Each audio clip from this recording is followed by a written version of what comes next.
11:43 hours. 20.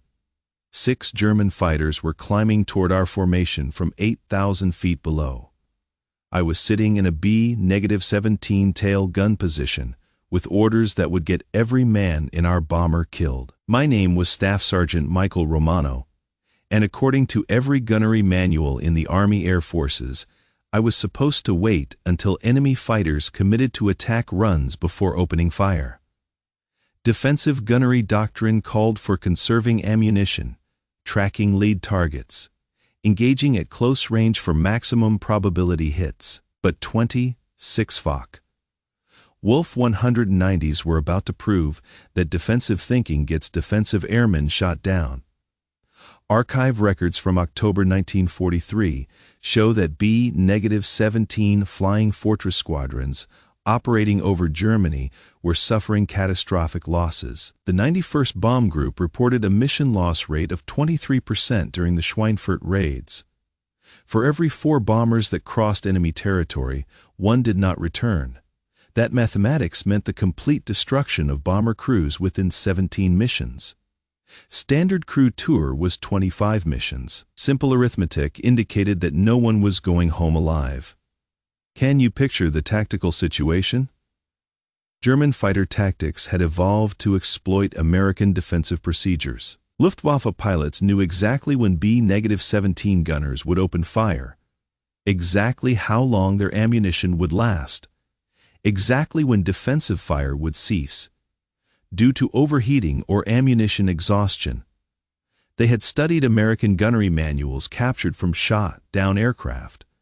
They knew our doctrine better than we did. I was assigned to the 381st Bomb Group, 535th Squadron, flying out of Ridgewell Airfield in Essex. Our bomber, tail number 42 to 31,983, was christened Devil's Advocate by our pilot, Lieutenant James Crawford from Omaha, Nebraska. Crawford had been a crop duster before the war, flying low altitude missions over Nebraska wheat fields, developing an intuitive understanding of aircraft handling that served him well in combat formation flying. The aircraft had survived 14 missions over occupied Europe, accumulating battle damage that maintenance crews repaired between raids using salvaged parts and improvised techniques.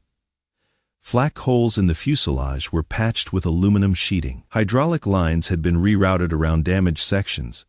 The starboard engine had been replaced twice after taking direct hits from German fighters. But survival was becoming increasingly difficult as German fighter opposition intensified and improved their tactics based on captured American documents and interrogated aircrew. The problem was ammunition management. Standard doctrine specified that tail gunners carry 2,500 rounds of .50 caliber ammunition divided between 2 M2 Browning machine guns. Each weapon was fed by 1,250 round ammunition boxes positioned on either side of the gunner's seat. Ammunition weight was 875 pounds, affecting aircraft performance and fuel consumption.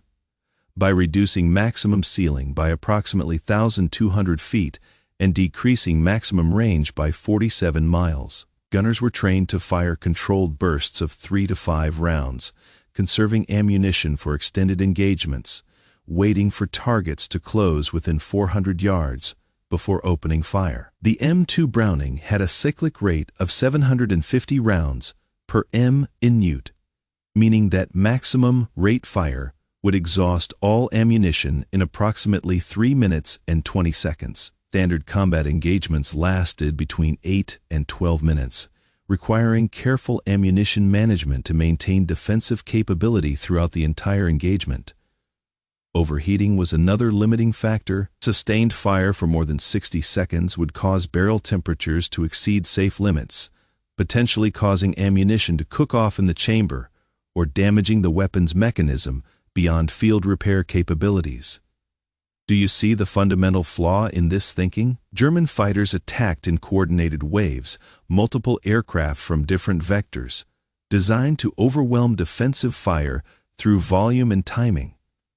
While American gunners waited for close-range shots, German pilots maneuvered into optimal attack positions without interference. By the time defensive fire became effective, attacking fighters were already committed to their runs and difficult to deter. Reports from bomber crews consistently describe the same tactical pattern. German fighters would form up at long range, organize coordinated attacks, approach bomber formations in disciplined waves, then execute diving passes from multiple directions simultaneously. American defensive fire would begin only when fighters closed to 400 yards, giving German pilots 90% of their approach time without opposition. This created a psychological advantage for attacking fighters. Luftwaffe pilots could line up their shots carefully, adjust their aim, coordinate with wingmen, execute textbook attacks without distraction. American bomber crews watched helplessly as enemy fighters approached, knowing that defensive doctrine prohibited effective response until attackers were close enough to guarantee hits on American aircraft. I had joined the Army Air Forces in December 1942, completed gunnery school at Harlingen Army Airfield in Texas, then advanced training at Kingman Army Airfield in Arizona. Standard gunnery instruction emphasized marksmanship, mechanical systems, ammunition conservation, and defensive positioning. The training was excellent for peacetime target practice. It was inadequate for combat against professional fighter pilots who had been perfecting their tactics for 4 years of continuous warfare. My civilian background was hunting guide in the Adirondack Mountains of New York. I had been tracking and shooting moving targets since I was 12 years old. I understood that successful hunting required patience, positioning, and timing. But I also understood that sometimes you had to take the shot when the opportunity presented itself, not when textbook conditions were perfect. The solution came to me during our 7th mission, a daylight bombing raid against ball-bearing factories in Schweinfurt on the 14th of October, 1943. Weather conditions were marginal, cloud cover at 15,000 feet, with visibility reduced to 8 miles due to industrial haze and scattered cumulus formations. Surface winds were from the northwest at 22 knots, creating moderate turbulence that affected both bombing accuracy and gunnery stability. We were flying at 27,000 feet altitude in the number 3 position of the lead squadron, maintaining standard defensive formation with 60-foot spacing between aircraft. Our bomb load consisted of 12 500-pound general-purpose bombs targeted against the Kugelfischer ball-bearing plant, a facility that produced 60% of Germany's precision ball bearings essential for aircraft engine and automotive production. The mission profile called for approach from the northwest, bombing run duration of 47 seconds over target, then immediate turn southeast toward the English Channel. German intelligence had anticipated this route based on previous American bombing patterns, positioning fighter units along the expected flight path to maximize interception opportunities. When German fighters began forming up for coordinated attacks, I could see 18 Foch Wolf 190s organizing into 3-6 aircraft formations at a distance of approximately 3,000 yards. The lead formation was climbing from 20,000 feet to attack altitude. The second formation was positioning for a beam attack from the starboard side. The third formation was moving into position for a coordinated rear quarter attack that would arrive simultaneously with the other 2 formations.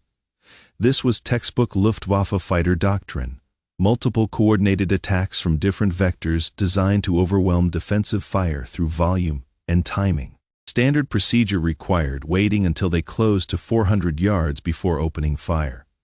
But I calculated that 3,000 yards represented roughly 90 seconds of approach time at typical fighter attack speeds. 90 seconds during which enemy pilots could perfect their attack runs without any interference from defensive fire. German Foch Wolf 190s approached at approximately 320 miles per hour during attack runs, but they maneuvered to avoid defensive fire, coordinate with wingmen, and adjust approach angles. These tactical considerations extended approach time to between 60 and 90 seconds. During this time, German pilots could observe defensive positions, coordinate attacks, and establish optimal firing solutions. What if defensive fire began immediately when fighters were detected?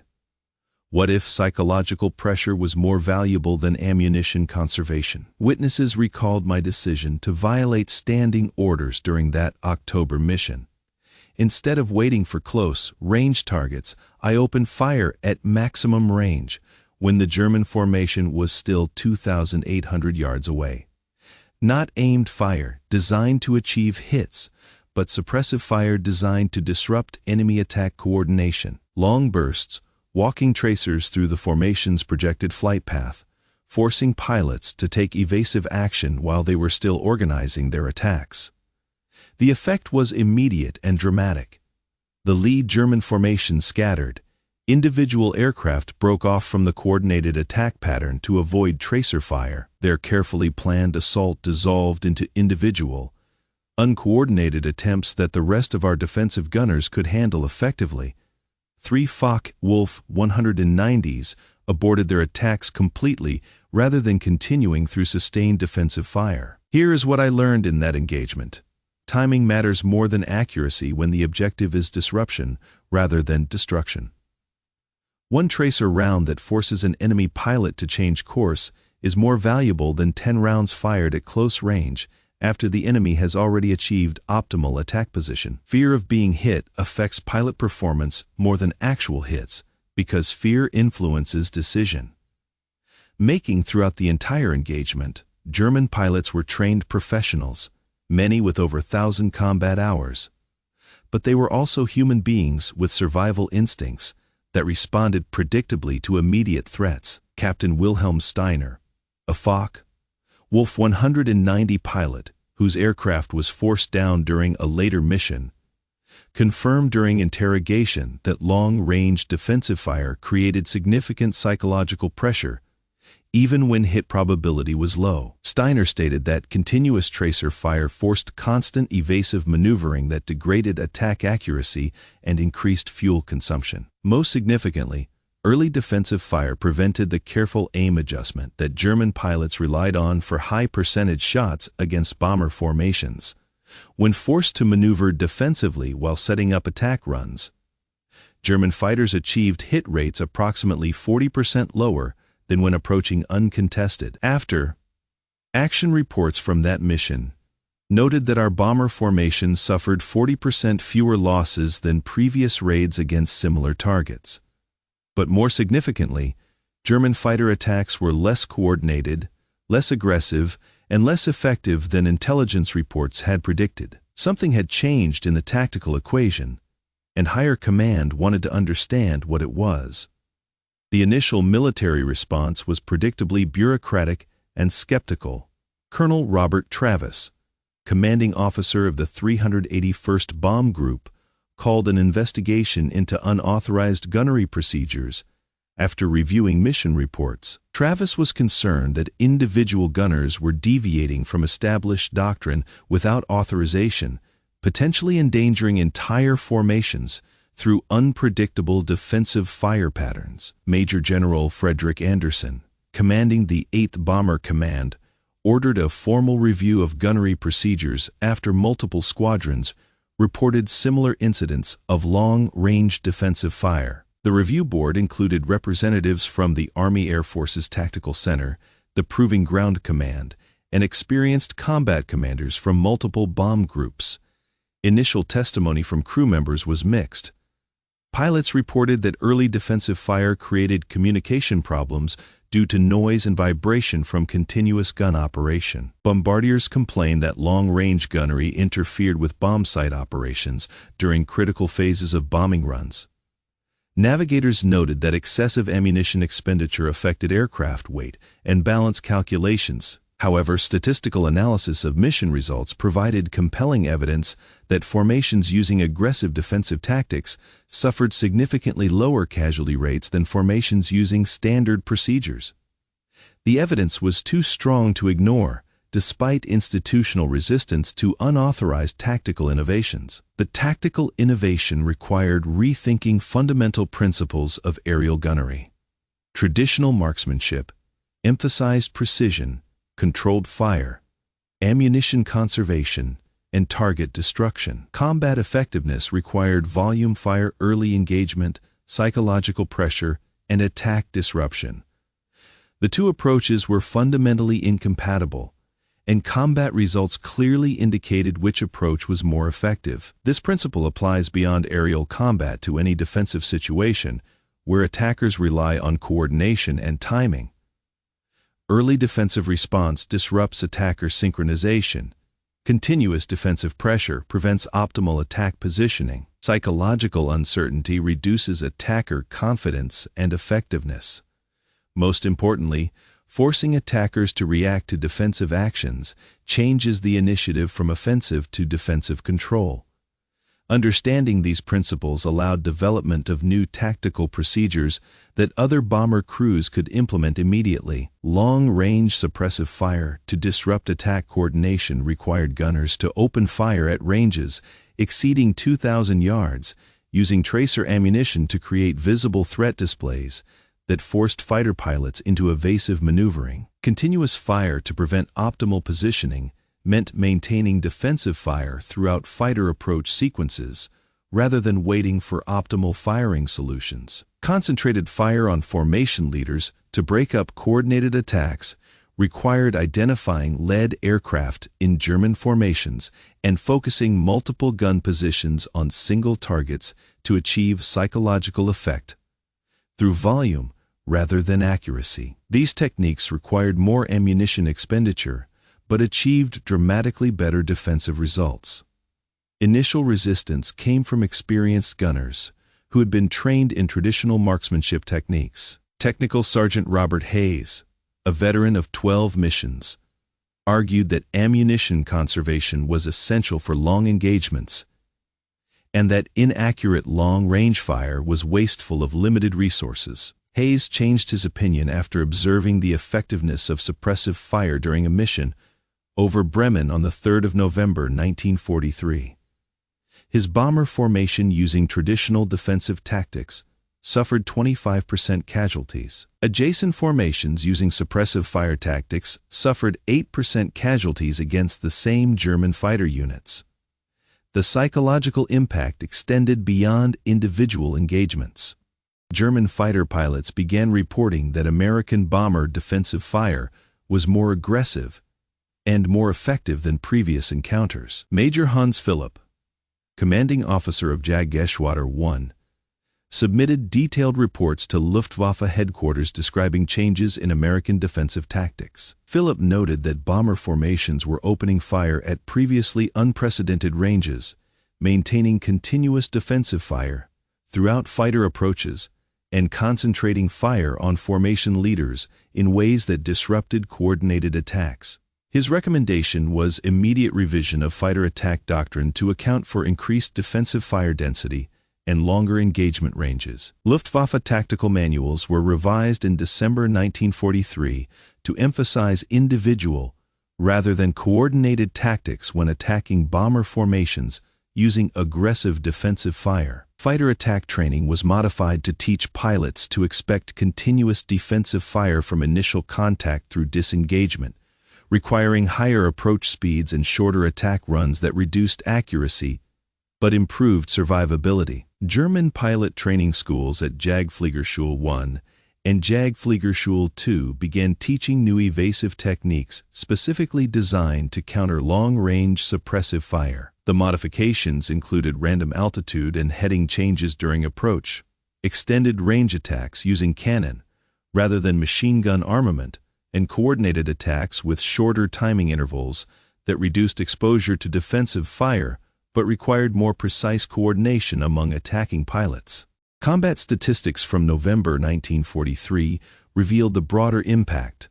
Bomber formations using aggressive defensive fire tactics reported loss rates 60% lower than formations using standard defensive procedures. German fighter units operating against American bombers reported higher casualty rates and reduced mission effectiveness. The tactical innovation was spreading throughout bomber groups and changing the balance of air combat over Europe. Specific examples demonstrated the effectiveness of the new approach. During a mission against aircraft factories in Oschersleben on the 11th of January 1944, the 91st Bomb Group, using traditional defensive tactics, lost 6 aircraft out of 24 bombers. The adjacent 306th Bomb Group, using aggressive defensive fire, lost 1 aircraft out of 21 bombers, while facing the same German fighter opposition. Intelligence reports from captured German documents revealed that Luftwaffe fighter units were specifically requesting information about American defensive fire patterns. Jägerschwader 26, commanded by Major Klaus Mietesch, reported to higher headquarters that American bomber defensive fire had become unexpectedly aggressive and sustained, forcing German fighters to modify attack procedures. Mietesch recommended longer approach distances, higher attack speeds, and reduced coordination between attacking aircraft to minimize exposure to defensive fire. German training modifications included practice attacks against simulated American formations using continuous defensive fire, rather than the sporadic fire patterns that previous training had assumed. New German fighters entering combat were briefed specifically about American suppressive fire tactics and taught evasive procedures designed to counter long-range defensive engagement. The Luftwaffe Fighter Command issued tactical bulletins describing American defensive innovations and recommending countermeasures, but acknowledged that the fundamental tactical advantage had shifted toward defensive formations. Word of the new defensive tactics reached 8th Air Force Headquarters by December 1943. Colonel Curtis LeMay, commanding officer of the 305th Bomb Group, submitted a comprehensive analysis of defensive fire effectiveness based on mission reports from November operations. LeMay's report documented a 60% reduction in bomber losses for formations using aggressive defensive tactics, compared to formations using standard defensive procedures. The statistical evidence was overwhelming and undeniable. Official investigation concluded that aggressive long-range defensive fire was more effective than close-range precision fire for bomber protection. New gunnery doctrine was written incorporating lessons learned from combat experience, rather than peacetime training assumptions. The revised doctrine, designated Technical Order 11-5-1, was distributed to all bomber groups in the European theater of operations by January 1944. Implementation required comprehensive retraining of approximately 8,000 aircrew members, including pilots, bombardiers, and gunners, across 41 bomber groups. The doctrinal change had immediate training implications. Gunnery schools began teaching suppressive fire techniques instead of pure marksmanship. Harlingen Army Airfield revised its curriculum to include tactical scenarios, emphasizing early engagement and continuous fire rather than precision shooting at close range. Ammunition loads were increased to support sustained defensive fire, requiring modifications to aircraft weight and balance calculations. Standard ammunition loads increased from 2,500 rounds to 3,500 rounds per GUN position, achieved by removing non-essential equipment and reducing fuel loads for missions over shorter distances. Gunner training emphasized psychological warfare and attack disruption, rather than individual target destruction. Training exercises included scenarios where student gunners faced multiple targets simultaneously, teaching them to prioritize suppression over destruction when facing coordinated attacks. The entire philosophy of bomber defensive operations changed based on one sergeant's decision to ignore established procedures.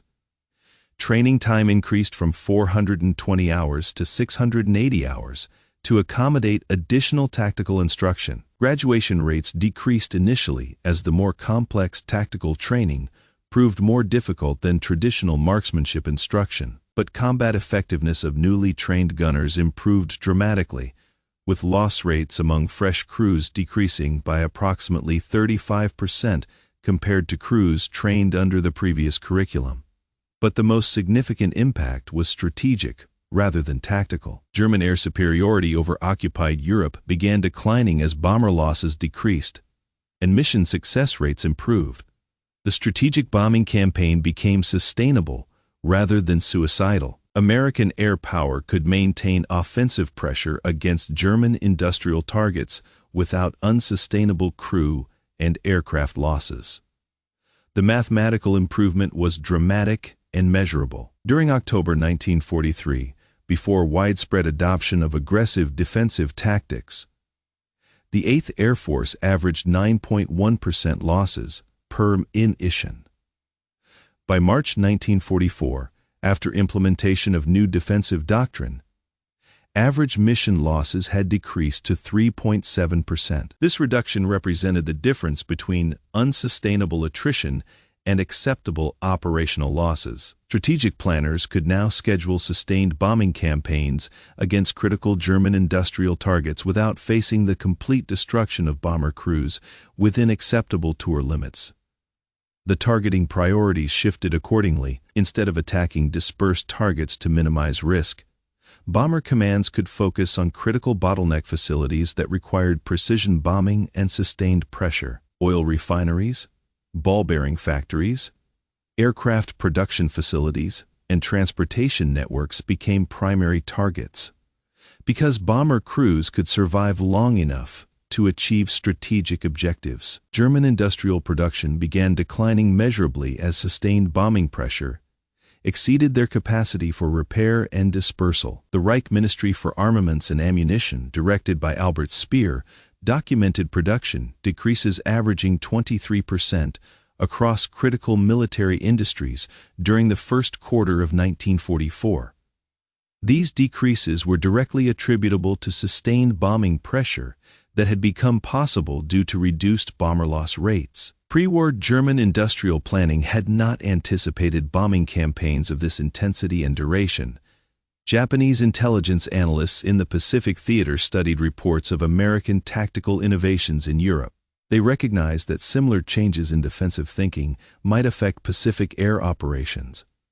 Japanese fighter tactics were modified accordingly, though with limited success due to different operational conditions and aircraft capabilities in the Pacific environment. Post-war analysis revealed that the tactical innovation contributed to a fundamental shift in air warfare doctrine. Defensive operations were reconceptualized from passive protection to active disruption. Modern air defense systems emphasize early detection, long-range engagement, and continuous pressure rather than close range interception, the principles established by one bomber gunner influenced military aviation doctrine for decades. Staff Sergeant Romano completed 37 combat missions over Europe, far exceeding the standard 25-mission tour. He was credited with 8 confirmed fighter kills and 14 probables. But more importantly, his tactical innovations were adopted throughout the 8th Air Force and contributed to significantly reduced bomber losses during the final 18 months of the European air campaign. After the war, Romano returned to the Adirondack Mountains and resumed work as a hunting guide. He rarely discussed his military service, but occasionally mentioned to clients that successful hunting required taking shots when opportunities presented themselves rather than waiting for perfect conditions. He died in 1987 without ever knowing that his tactical innovations had been incorporated into modern air defense doctrine. The legacy of aggressive defensive tactics extends far beyond World War II bomber operations. Modern fighter aircraft are equipped with defensive systems that engage threats at maximum range rather than waiting for close-range encounters. The F-22 Raptor's defensive system automatically engages incoming missiles at ranges exceeding 30 miles, using both kinetic and electronic countermeasures to disrupt attack coordination. Surface-to-air missile systems are designed to disrupt attack formations through early engagement and continuous pressure.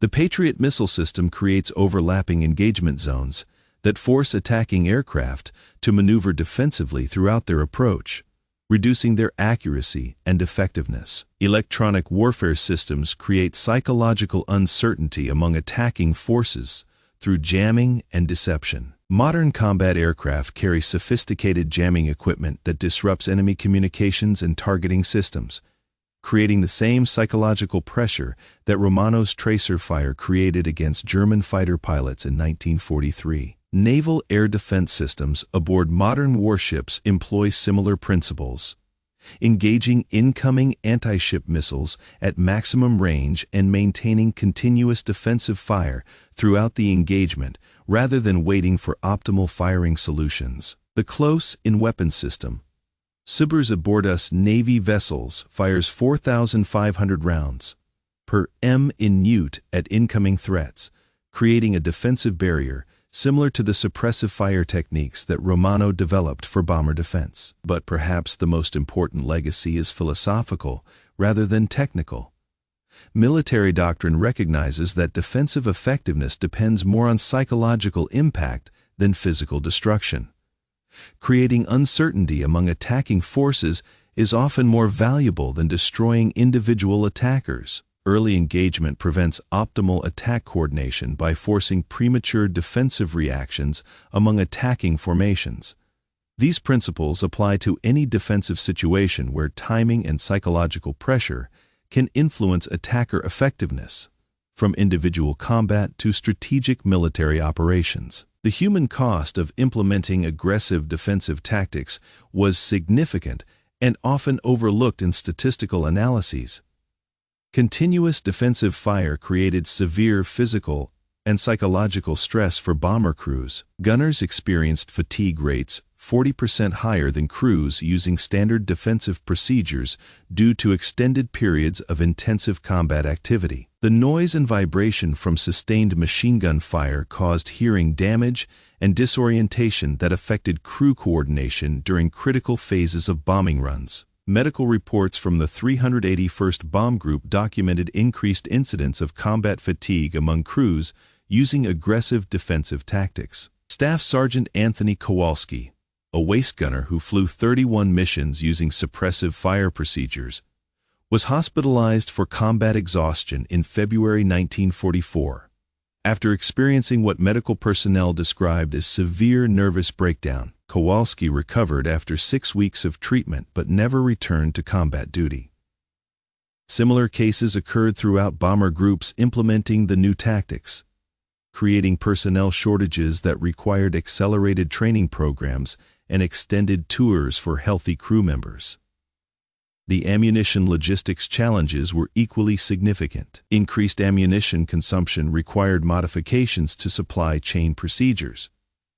Standard ammunition resupply for a 24-aircraft bomb group required approximately 45,000 rounds per mission. Groups using aggressive defensive tactics required 78,000 rounds per mission, a 73% increase that strained transportation and storage capabilities. Did one gunner's decision to break standing orders change the outcome of the strategic bombing campaign? Military historians continue to debate the significance of individual tactical innovations versus broader strategic factors. But the innovation demonstrates that creative thinking under pressure can produce solutions that formal doctrine development processes miss. What would you have done when following orders meant watching your crewmates die? Would you have trusted established procedures? Or would you have tried something different when conventional tactics were clearly failing? Sometimes survival requires breaking rules that were written by people who never faced the problems you are trying to solve. If these forgotten innovations that shaped modern warfare matter to you, hit that notification bell and help preserve the tactical lessons that most military historians never discuss. These stories survive only when we remember them together, and the principles they demonstrate remain as relevant today as they were in the skies over Germany.